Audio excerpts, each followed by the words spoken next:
여러분 안녕하십니까? CJB 아침 뉴스입니다. 충북 주택시장이 전월세 임대 시장으로 재편되고 있습니다. 매매 절벽에 따른 풍선 효과로 지난달 전월세 거래량이 역대 최대치를 찍었습니다. 당분간 이런 흐름이 바뀔 것 같지도 않아서 집주인들의 고충은 계속될 전망입니다. 조상우 기자입니다. 청주의 이 아파트는 최근 매매 시세가 2014년 최고점보다 5천만 원 넘게 빠졌습니다. 그런데도 매매는 거의 이루어지지 않고 있습니다. 원래 시세에 생각했고 거래가 됐던 시세는 이제는 꿈 같은 얘기죠. 가격은 고사하고 이제 보러 오는 사람마저 없다. 타이밍을 놓친 거죠. 매매가 절벽인 대신 임대 거래는 폭증하고 있습니다. 충북의 2월 기준 전월세 거래량은 올해 4,200건을 넘으며 역대 최대치를 기록했습니다. 급매물로 내놔도 거래가 잘 안 되는 실정이다 보니 결국은 세입자의 돈을 빼주기 위해서 다시 또 전세로 전환되는 사례가 많습니다. 전세 물량이 넘쳐나자 집주인과 세입자의 처지는 역전이 됐습니다. 한때 갭 투자가 성행했을 정도로 전세가 귀하고 비쌌던 시절은 가고 집주인이 세입자 입맛에 맞춰야 하는 상황이 됐습니다. 임대인이 의리돼서 부가장판 수리 다 해주고 전세를 놔요. 그런데 그게 또 금방 나가지도 않고 또 시간이 좀 걸리죠. 전세 공급이 지나치게 많다는 건 집값 회복에 부정적인 요인입니다. 더구나 정부는 집값 하향 안정 기조를 유지하겠다는 정책 방향을 재확인한 상태입니다.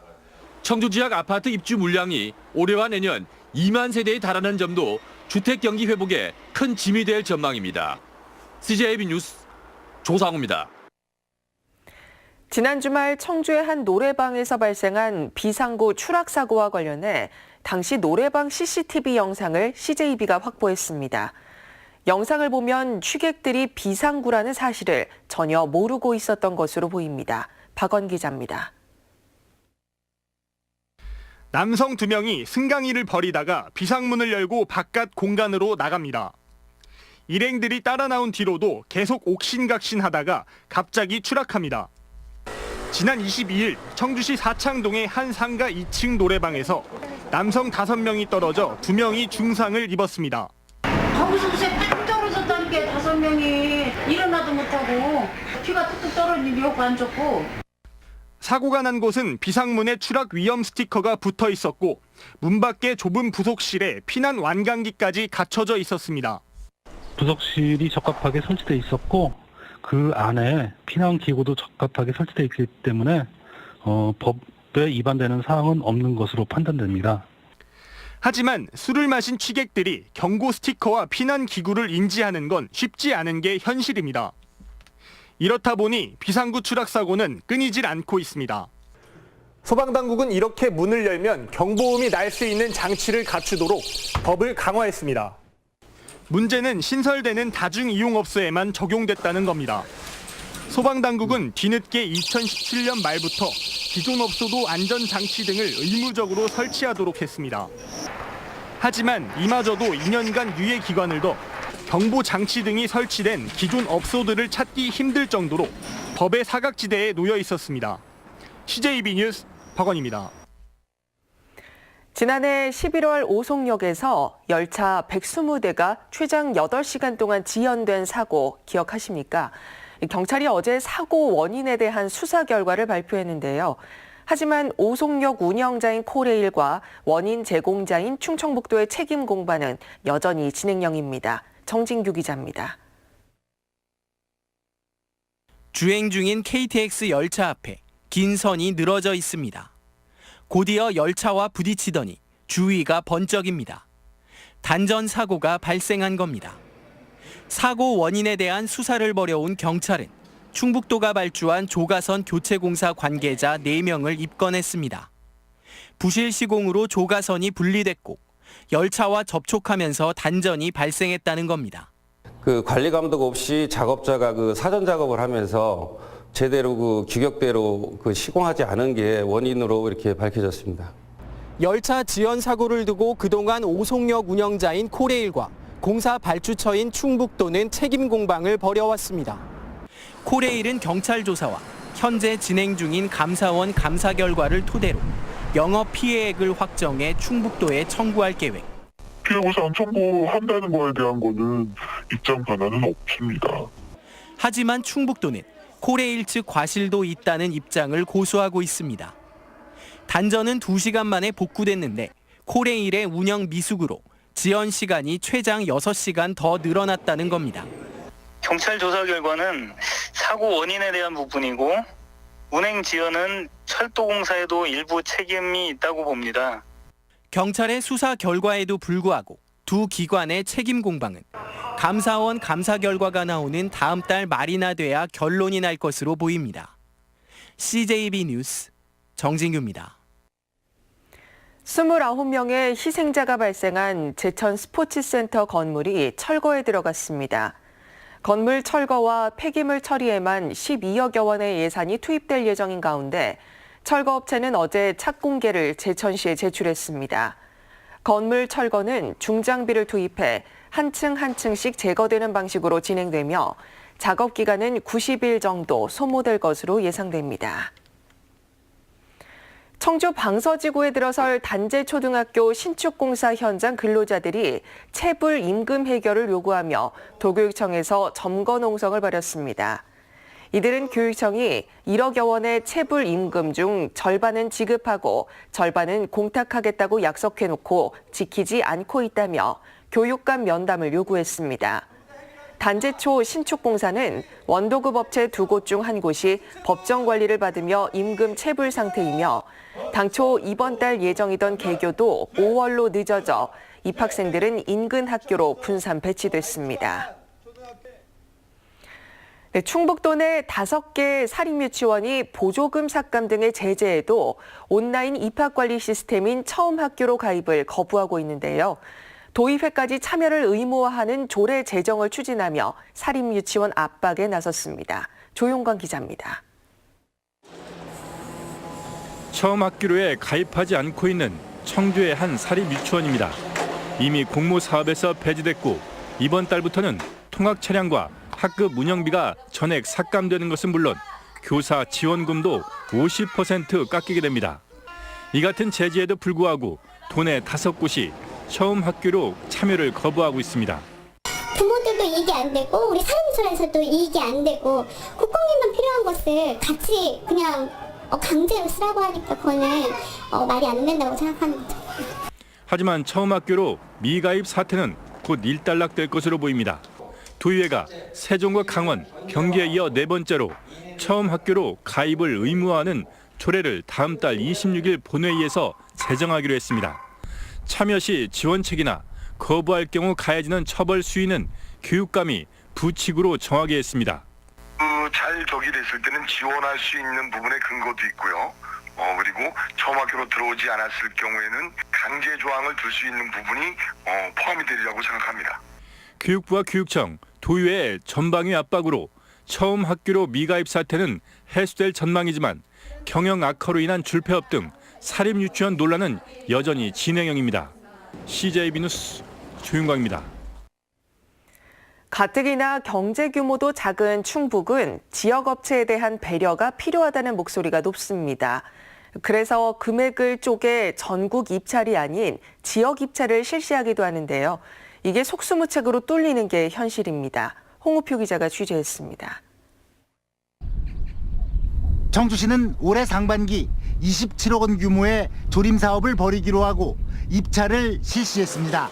금액이 커지면 전국에서 응찰이 가능하기 때문에 8천만 원 아래로 지역 제한을 뒀습니다. 응찰 자격을 가르는 규정은 다음과 같습니다. 입찰 공고일 전일부터 계약 체결일까지 청주시에 주소를 유지해야 하는 것입니다.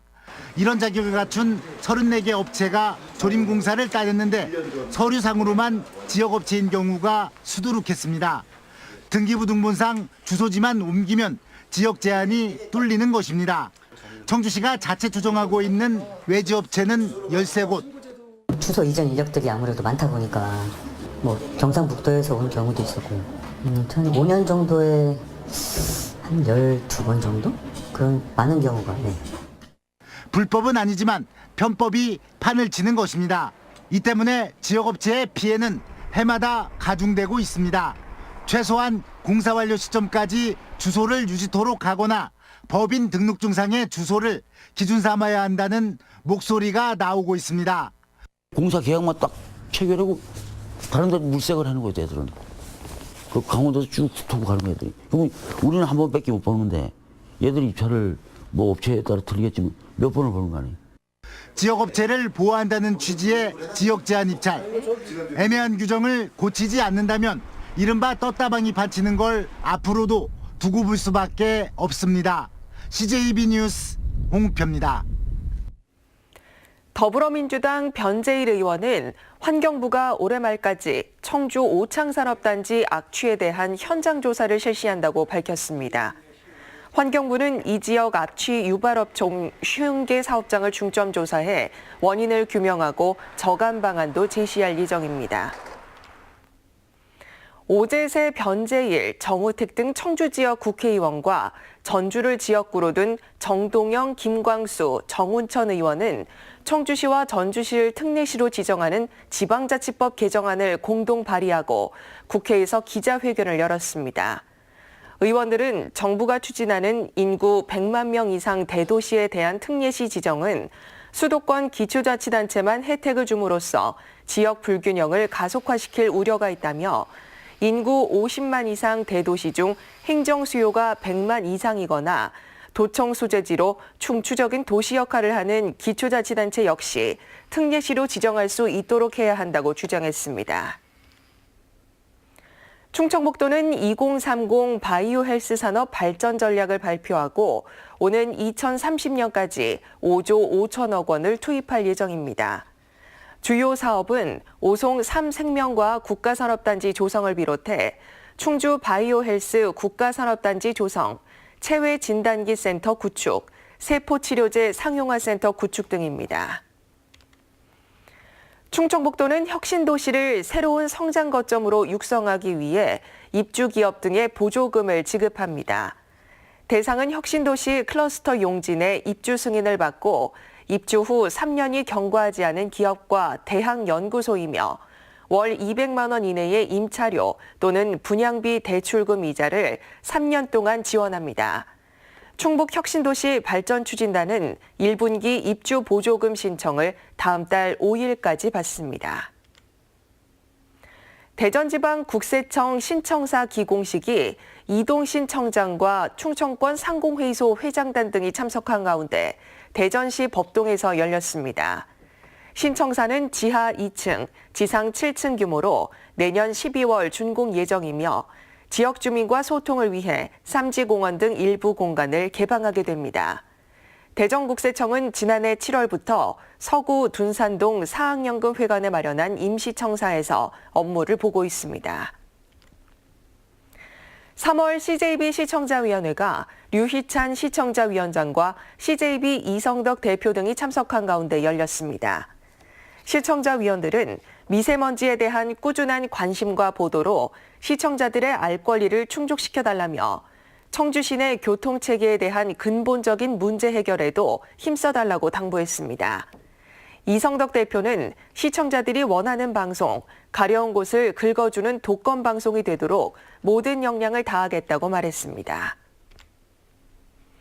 다음은 오늘 도내에서 열리는 행사를 안내드립니다. 충주에서는 충주 사과배 전국 이순 테니스 대회가 오전 9시 30분 탄금 테니스장에서 열립니다. 옥천에서는 찾아가는 건강교실, 금연 절주 교육이 오후 2시 부하런에서 있습니다. 단양에서는 어린 왕자의 건강여행 인형극 공연이 오전 10시 30분 문화예술회관에서 열립니다. 끝으로 날씨입니다. 충북지방 오늘 구름 많다가 낮부터 맑아지겠고 아침까지 안개가 끼는 곳이 있겠습니다. 지역별 현재 기온은 제천 영하 1도, 보은 0도, 청주 6도의 분포를 보이고 있습니다. 낮 최고 기온은 청주 17도, 충주 16도 등 15도에서 18도로 어제보다 높겠습니다. 내일은 대체로 흐리고 북부 지역을 중심으로 아침 한때 비가 조금 내리겠습니다. 이상으로 CJB 아침 뉴스를 마칩니다. 고맙습니다.